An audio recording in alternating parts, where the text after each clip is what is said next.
بسم اللہ الرحمن الرحیم۔ احادیث نبوی۔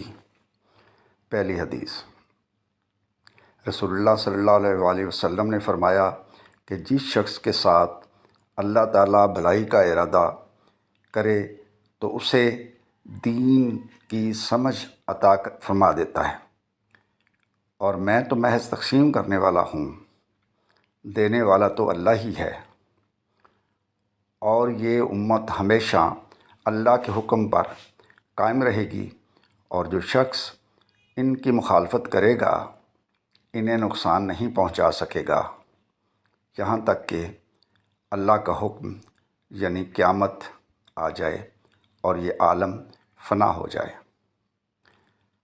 صحیح بخاری حدیث نمبر 71۔ دوسری حدیث، بسم اللہ الرحمن الرحیم۔ ایک رات نبی کریم صلی اللہ علیہ وآلہ وسلم نے بیدار ہوتے ہی فرمایا کہ سبحان اللہ، آج کی رات کس قدر فتنے اتارے گئے ہیں اور کتنے ہی خزانے بھی کھولے گئے ہیں۔ ان حجرہ والیوں کو جگاؤ، کیونکہ بہت سی عورتیں جو دنیا میں باریک کپڑا پہننے والی ہیں وہ آخرت میں ننگی ہوں گی۔